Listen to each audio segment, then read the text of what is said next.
This program is provided by Universal Genesis. Welcome to the Deep Dive. Today, we're tackling something, well, huge. Yeah, it's a big one. A really fundamental tension. A 2,500-year intellectual blood feud. Is that too strong? You could maybe call it that. It's this monumental battle, really, in Western thought. Right, between the one, this obsession with a single, absolute, unifying truth. Exactly, that drive for singularity. And then the many, which sounds like, what? Chaos? Generation. Chaos, generation, contradiction, just pure pluralism, the messy stuff of existence. It's the engine of Western history, you're saying. Philosophy, politics, the whole lot. That's what our sources suggest. We've looked at materials that trace this whole line, Plato, then Hegel really brings it to a head, Nietzsche tries to blow it up. And then these modern ideas, object-oriented ontology, ooh. Right, new realism. They treat it as this single, interconnected historical story. Okay, so our mission today, what are we trying to do with this deep dive? We want to understand this grand arc. Get a shortcut, maybe. Why does this idea of a single absolute truth keep coming back? Like a philosophical zombie. Exactly. And what are the latest moves trying to, finally put a stake through its heart to get past this monistic thing? Okay. And you mentioned German idealism as key. Kant through Hegel. Yeah, if you want the absolute peak, the culmination point of this whole effort to find the one, that's where you look. German idealism. Right, there specifically, it sounds so academic. What made it the high point? Because it wasn't just theorizing. It was this incredibly ambitious attempt to build a final, comprehensive system. Final how? They were trying to fuse Platonic idealism, the idea that spirit or the idea is supreme, with Aristotelian logic, that kind of systematic rigor. So like merging the mystical with the logical. In a way, yes. Yeah. They genuinely believed they could rationally map out all of reality, all of history, within one single unified structure. And Hegel walks in and says, okay, folks, I'm going to finish the job the Greeks started. Yeah, that's pretty much it. His massive work, the Wissenschaft der Logik, the science of logic, was meant to be it, the final word. Closing the circle of Western metaphysics, as you put it. Yes. He wasn't just writing about logic. He believed he was outlining the structure of the divine mind itself, unfolding through history. Whoa. So when he talked about absolute knowledge... He genuinely thought philosophy had reached its endpoint. The final synthesis was achieved. Game over, philosophically speaking. Okay, let's unpack this a bit. Before Hegel slammed the door shut, the Greeks, Plato and Aristotle, they built the foundations for this one, right? The architecture. Absolutely foundational.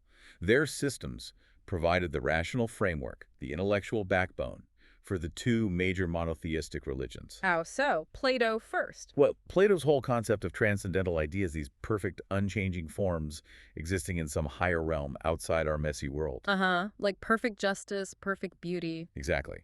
That provided a perfect philosophical match for the two-world structure needed by Christianity. You mean like the earthly realm versus the heavenly realm, body versus soul? Precisely. It gave theologians, especially someone like Augustine, a really powerful, rational basis for their doctrines. Got it. And Aristotle. Yeah. He was different, more down to earth. More systematic, focused on logic, on purpose, what he called telos, and, crucially, the idea of a first cause or prime mover. The ultimate source of everything. Right. And that meticulous logical structure was absolutely indispensable for organizing theology systematically, especially in Islam. Thinkers like Avicenna, Averroes. And later Aquinas in Christianity too, wasn't it? Yes, Thomas Aquinas drew heavily on Aristotle later on. So both traditions found their rational tools in the Greeks. So the West and much of the Islamic world were kind of running on the same basic philosophical software for the one, even with different religious outputs. You could say that. The architecture was there. It provided this rational scaffolding for stability, for meaning, which seems to be something people really crave. But every perfect system, every closed circle, eventually meets someone who wants to smash it. And for this system, that someone was definitely Nietzsche. The philosophical demolition artist. Right, and to really get why his attack was so potent, you have to remember his background. He wasn't just a philosopher, he was a classicist, a philologist. He specialized in ancient Greek texts. Deeply. He understood the Greek spirit, he thought, before it got corrupted. He felt the rot set in when philosophy prioritized reason, what he called the Apollonian. Okay, let's pause on that famous pair, Dionysus versus Apollo. What did they represent for Nietzsche? Lay it out for us. Okay, so the Apollonian represents everything the Western tradition came to value most. Reason, order, form, clarity, boundaries, measure, think Socrates, Plato, and ultimately Hegel's system. To drive for control, for neatness. Exactly. Nietzsche saw it as fundamentally life-denying, a retreat. Okay, so what's the alternative? The Dionysian. Ah, that's the raw stuff, primal life force. It's intoxication, chaos, constant change, generation, suffering, contradiction, but affirming it all. Affirming the chaos. Yes. He found this spirit in the pre-Socratic thinkers like Heraclitus, and especially in Greek tragedy, Aeschylus. They showed a tragic worldview that said yes to life with all its horror and messiness, not waiting for some ultimate justification or happy ending. So if that's his framework, then Yeah. when Nietzsche famously declared God is dead, It wasn't just him being an atheist about religion. Not at all. it was bigger than that. Much bigger. It was him taking a metaphorical blowtorch to the entire Hegelian project, the whole system of reason theology, where reason had basically taken God's place on the throne. Hegel had made reason the new God unfolding in history. Exactly. So Nietzsche's attack wasn't just anti-God, it was anti that specific God, the God of rational order. He was incinerating the whole justification system. So what was left after Nietzsche burned it all down? Just fragments, the fragments of life itself, affirmed without external support. Concepts like Leben life itself, the will to power, eternal recurrence. Eternal recurrence. The idea that you should live your life as if you'd have to live it over and over again. Precisely. It was his way of forcing an affirmation of this life, right now, with all its contradictions. It signaled the end, he hoped, of fixed metaphysics, a return to that tragic affirmation. What's fascinating here is Nietzsche seems to be saying philosophy itself, starting with Socrates and Plato, was the original sin. That's a good way to put it. That trying to explain and justify life rationally was the problem. Yes, he called it the defense mechanism of weak reason. He thought reason couldn't actually handle the terrifying, chaotic nature of existence, so it built these systems to protect itself. So Socrates and Plato weren't heroes for him. Oh no, they were the villains who killed off the vibrant, contradictory, life-affirming spirit of the earlier Greeks by introducing this obsession with morality and rational order. He wanted contradiction. But the world, it seems, wasn't quite ready for pure contradiction. Definitely not. Our sources make it clear. After God died, and after reason took a massive hit from Nietzsche, the world didn't just embrace the chaos. It just started searching for new absolutes, new centers. The basic structural need for the one, that craving for a central point, it just wouldn't go away. The ghosts of Hegel started showing up immediately. You could say that. Subsequent big movements just swapped out the old God-reason figurehead for new secular ones. It proved the habit of thought, the monistic structure, was still deeply ingrained. Can you give us some examples? What were these secular replacements? Well, look at Marxism. It's explicitly dialectical, like Hegel, but it replaced God or spirit with historical necessity, the inevitable march of history, driven by material dialectics. Still a single unifying system dictating where everything is headed. Absolutely. Still a one. Or think about structuralism later in the 20th century. Levi Strauss, Saussure. Right. They kind of sidelined the individual human subject and replaced it with language or the system, the deep underlying rules of society as the new absolute, the thing that really organizes everything. It's interesting, though. The sources point out that these replacements seem to get smaller, less grand. That's a key insight, yeah. The degeneration of the absolute, these shrinking gods. How does that shrinking work? Well, you start with God totally universal, capital U. That then shrinks, maybe with Hegel, to the rational spirit governing world history, still huge, but slightly less transcendent. Okay, then what? Then it shrinks further. The focus becomes society, or maybe science, as the organizing principle just for humanity. More localized. Right. And then, especially in late liberalism, it can shrink even further down to individual liberty, or the autonomous subject, as the central value. And now, where are we now on this shrinking scale? What's the smallest God currently trying to be the one? Well, now you see these very specialized, almost fragmented centers. Think about intense movements focused solely on, say, environmental protection, or animal protection, or specific identity politics. So these become the new focal points trying to provide ultimate meaning. In a way, yes. They become these passionate, localized, urgent causes, a kind of new, small religion of life protection, trying to fill the vacuum left by the collapse of the big universals like God or Hegelian reason. Which brings us to postmodernism. Thinkers like Lyotard, Derrida. Where do they fit? Were they proposing a new one? No, quite the opposite. Postmodernism really signaled the exhaustion point of this whole shrinking process. The fatigue stage. Exactly.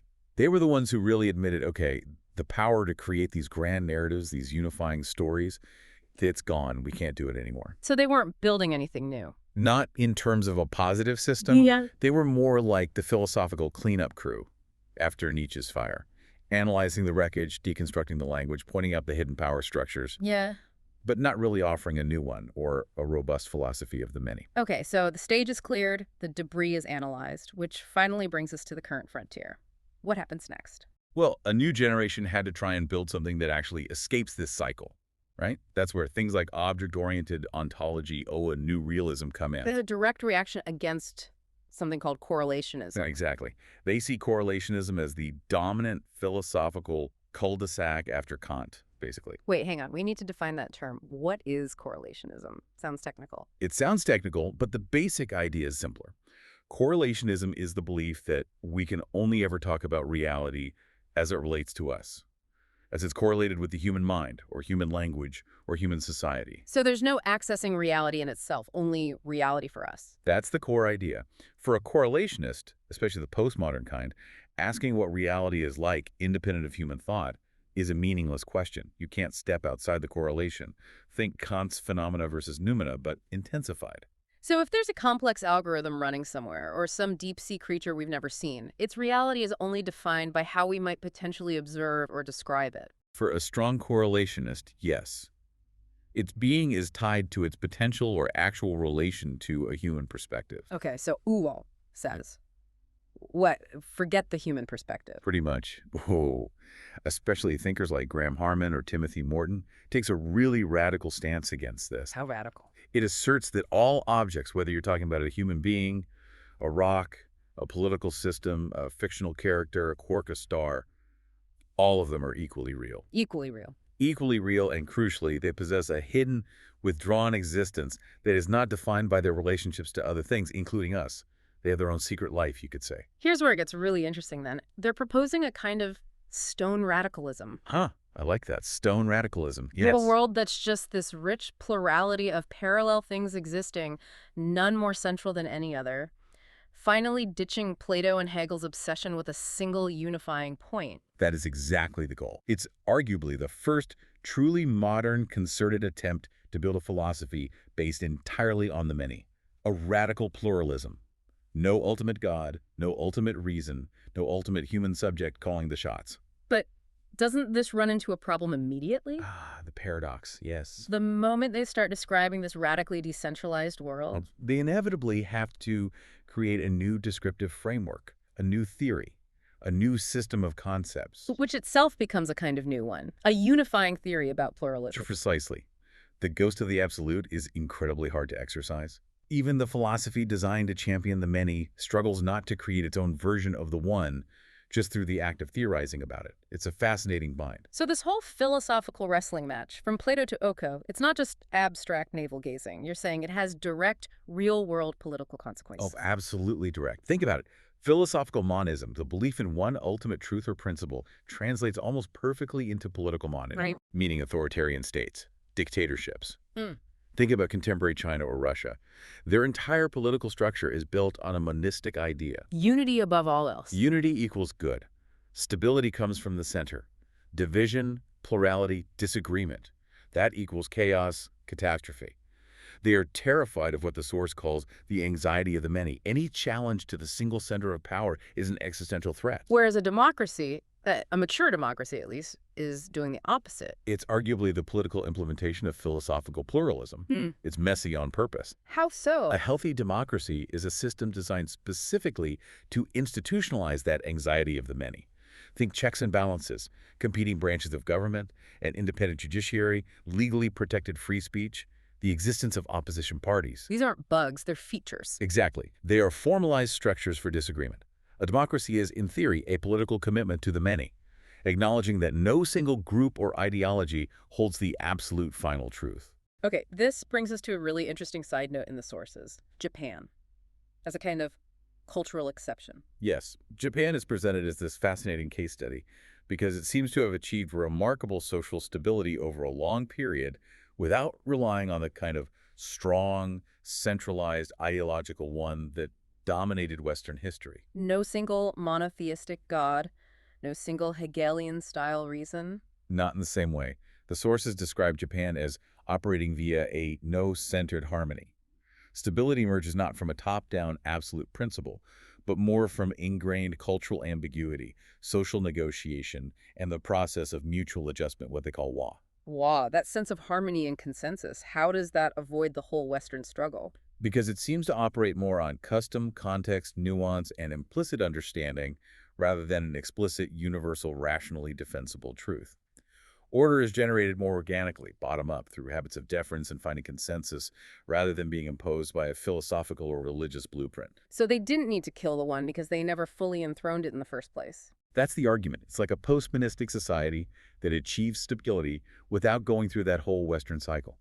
Build the one, kill the one, search for replacements. If we connect this to the bigger picture, Japan sounds amazing, but is it a model? That's the catch. While it's a fascinating precursor for what a non-centralized, pluralistic order might look like, the sources stress it's likely not a universal model. Why not? Because that harmony, is deeply rooted in very specific, historically developed cultural habits and sensitivities. It's incredibly difficult, maybe impossible, to just translate or export that wholesale as a political blueprint for other societies with different histories. Okay, so putting it all together, this 2,500-year story, what does it mean for where we are globally right now? Despite whispering about pluralism, it feels like the monistic drive is still incredibly strong. It absolutely is. The world system, politically and economically, is still largely structured around competing ones.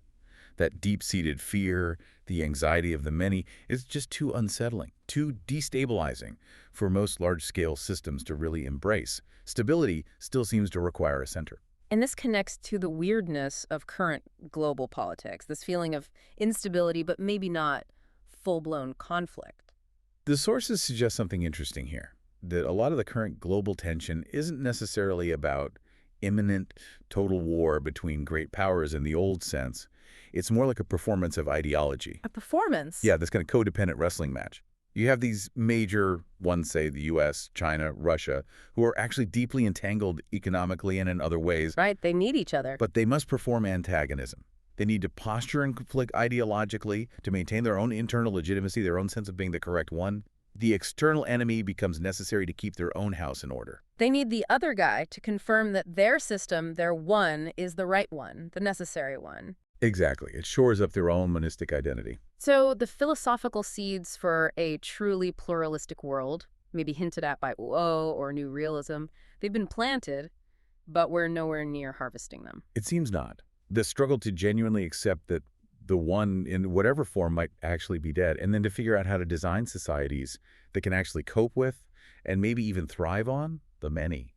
That seems to be the fundamental underlying challenge of our time, the 21st century core problem, perhaps. So why should you, listening right now, care about this seemingly abstract fight over Plato, Hegel, Nietzsche, and, well, stones? Because it's not abstract at all. It highlights this incredibly deep structural difficulty we humans have with pure multiplicity, with chaos, with the lack of a final guarantee. The next big hurdle isn't just technology or politics, it's philosophical. Arguably, yes. How do we live without that ultimate center? So the final thought we want to leave you with is this. In a world where maybe, just maybe, the one really is gone and all that's left is pure generation, pure multiplicity, what framework do you rely on personally or politically to maintain order? Where do you find stability when there's no absolute guarantee anymore? This program is provided by Universal Genesis.